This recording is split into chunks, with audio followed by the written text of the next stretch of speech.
بلوچستان میں ریاستی جبر ایک بے لگام گھوڑے کی طرح تمام انسانی حقوق کو روند رہا ہے۔ جبری گمشدگیاں، جعلی مقابلے، ٹارگٹ کلنگ اور بلوچ نسل کشی کا سلسلہ مسلسل جاری ہے۔ آج بلوچستان میں ریاستی جبر اپنی انتہا کو چھو رہا ہے۔ ان مظالم میں پاکستان کے تمام ادارے برابر کے شریک ہیں اور آنکھیں بند کیے ہوئے ہیں۔ گزشتہ 7 دہائیوں سے بلوچستان میں ایک ہولوکاسٹ جاری ہے جس پر عالمی برادری بھی چشم پوشی کر رہی ہے۔ ریاستی جبر نے بلوچوں کی زندگی اجیرن بنا دی ہے، لیکن جب کبھی ان مظالم پر بات کی جاتی ہے تو پوری ریاستی مشینری ان آوازوں کو دبانے کے لیے متحرک ہو جاتی ہے۔ کسی کو ایجنٹ، کسی کو دہشت گرد اور کسی کو سہولتکار قرار دے کر ریاست کھلے عام ظلم ڈھا رہی ہے، جبکہ ریاست کے ان مظالم کی دفاع میں پاکستان کے نامنیاد مین اسٹریم میڈیا روزانہ مظلوم بلوچوں کی جدوجہد پر نشتر برساتے ہیں۔ معزز صافی حضرات، پچھلے 70 سالوں کی تاریخ میں ریاست نے جو جبر بلوچوں پر ڈھایا ہے، اس سے وہ بری ذمہ نہیں ہو سکتی۔ 1948 سے لے کر آج تک بلوچ قوم پر ہونے والے ریاستی مظالم اور گزشتہ 2 دہائیوں سے جاری نسل کشی کے تمام واقعات اس بات کا ثبوت ہے کہ بلوچستان ریاست کے لیے ایک کالونی کی حیثیت رکھتی ہے اور ریاست ایک نوآبادیاتی طاقت کے طور پر بلوچوں کو صفحہ ہستی سے مٹانے کی کوشش کر رہی ہے۔ گزشتہ 2 دہائیوں میں ہزاروں افراد جبری گمشدگی کا شکار ہوئے اور یہ سلسلہ آج بھی جاری ہے۔ ہزاروں مسخ شدہ لاشیں، جعلی مقابلے اور ٹارگٹ کلنگ کا نہ رکنے والا تسلسل چل رہا ہے۔ کوئی دن ایسا نہیں گزرتا جب بلوچستان کی کسی علاقے سے کسی بلوچ کو جبری گمشدگی کا شکار نہ بنایا جاتا ہو۔ فوجی آپریشنوں کے باعث لاکھوں بلوچ مہاجرت کی زندگی گزارنے پر مجبور ہو چکے ہیں۔ روزانہ ایسے واقعات سامنے آ رہے ہیں جہاں پہلے سے ریاستی حراست میں موجود بلوچ نوجوانوں کو جعلی مقابلوں میں قتل کر کے لاشیں پھینکی جا رہی ہے۔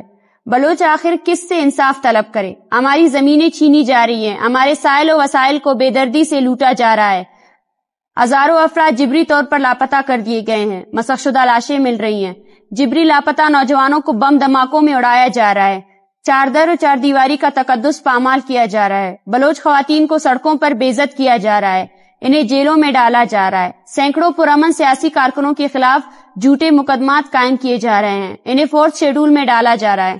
یہ سب کچھ واضح طور پر پاکستان کو آقا اور بلوچوں کو غلام ثابت کرتا ہے، مگر ہم ریاست اور اس کے اداروں پر واضح کر دینا چاہتے ہیں کہ بلوچ اپنے وطن پر اپنے جینے کا حق مانگتا ہے۔ یہ کوئی مطالبہ نہیں بلکہ ہمارا بنیادی حق ہے۔ یہ ہماری ہزاروں سال پرانی زمین ہے، ہماری ملکیت ہے، اور جب تک ہمارے یہ حقوق سلب کیے جاتے رہیں گے بلوچ اپنی مذمتی جدوجہد جاری رکھے گا۔ گزشتہ 7 دہائیوں سے جاری ریاستی جبر کے باوجود پاکستان کو یہ سمجھ جانا چاہیے کہ بلوچ کسی بھی قیمت پر سرنگو نہیں ہوں گے۔ آپ کے تمام مظالم ہماری مذمتی حق کو نہیں چھین سکتے۔ آج پورا بلوچستان سراپا احتجاج ہے۔ ہر بوڑھی ماں، ہر شیرخوار بچہ، ہر نوجوان ریاستی مظالم کو نہ صرف پہچانتا ہے بلکہ اس کے خلاف جدوجہد بھی کر رہا ہے۔ یہی وجہ ہے کہ ہماری تحریک کو سبوتاژ کرنے کے لیے ریاست سازشوں پر اتر آئی ہے۔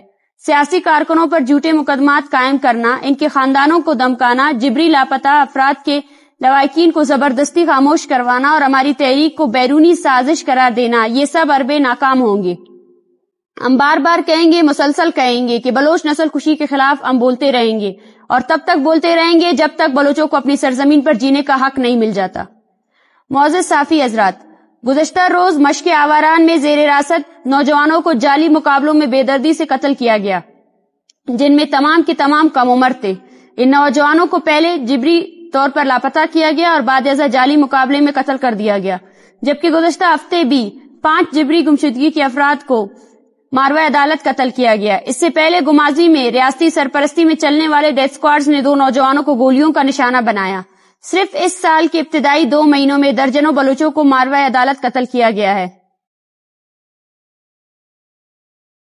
گزشتہ ہفتے بلوچستان بھر میں ان مظالم کے خلاف مکمل احتجاج کیا گیا۔ اب چوکی، کیچ، کوئٹہ، مستنگ، غوزدار سمیت مختلف مقامات پر سڑکیں احتجاجاً بند کی گئی، لیکن ریاست نے اپنی شفافیت برقرار رکھتے ہوئے مشقے میں مزید 4 نوجوانوں کی لاشیں بلوچوں کے حوالے کیے۔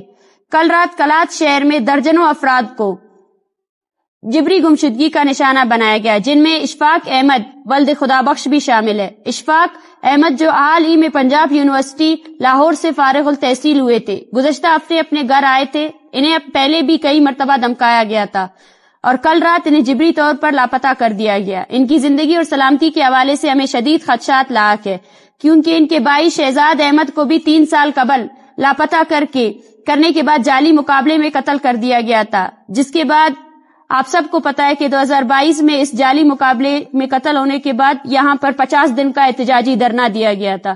یہ وہی خاندان ہے جس کو آج ان کی زندگی کو شدید خطرات لاحق ہے. ان کے چھوٹے بھائی کو اس سے پہلے ڈیتھ اسکواڈ کے کارندوں کی جانب سے ان کے منہ میں تیزاب پھینکا گیا تھا، جن کی جان بچ چکی ہے.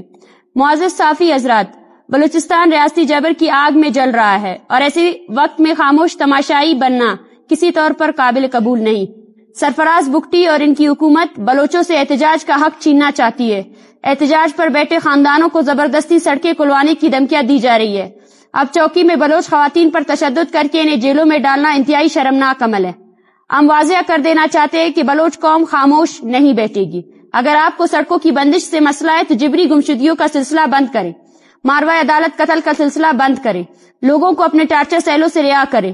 کوئی بھی خوشی سے سڑکوں پر نہیں آتا ہے، لیکن اگر آپ جبری گمشدگیوں کا سلسلہ جاری رکھیں گے، مسخ شدہ لاشیں پھینکیں گے، ٹارگٹ کلنگ کریں گے اور پھر امید لگائیں گے کہ لوگ احتجاج نہ کریں، تو یہ آپ کی بھول ہے. ہم ایسے کسی بھی ریاستی رٹ پر لعنت بیچتے ہیں جو معصوم بچوں کو جبری لاپتہ کر کے، بلوچ خواتین کی عزتیں پامال کر کے اور بلوچوں کی مسخ شدہ لاشیں سڑکوں پر پھینک کر قائم کی جاتی ہے. معزز صافی حضرات، بلوچ یکجہتی کمیٹی بلوچستان میں جاری ریاستی جبر کی شدید مذمت کرتی ہے. ہم بلوچ عوام کو پیغام دینا چاہتے ہیں کہ مذمت ہی ہمارا بقا ہے. لاشیں خاموشی سے دفنانے کے بجائے آواز بلند کریں. جہاں کئی جبری گمشدہ افراد کے خاندان احتجاج کریں، ان کا ساتھ دیں اور ان کی مکمل حمایت کریں. بلوچ یکجہتی کمیٹی لواحقین کی جدوجہد میں ان کے ساتھ مکمل طور پر کھڑی ہے. ہم اس پریس کانفرنس کے ذریعے مطالبہ کرتے ہیں کہ جبری گمشدگیوں کا سلسلہ فوری طور پر بند کیا جائے اور تمام لاپتہ افراد کو رہا کیا جائے. اور کلات میں جاری کل سے جو فوجی آپریشن ہے جس میں 35 کے قریب لوگوں کو جبری گمشدہ کیا گیا ہے، اگر انہیں فوراً رہا نہ کیا گیا تو ان کے خاندانوں سمیت بلوچ یکجہتی کمیٹی دوبارہ سے شاہراہیں بند کرے گی اور اس کی ذمہ داری بلوچستان کی حکومت کی طرف جاتی ہے.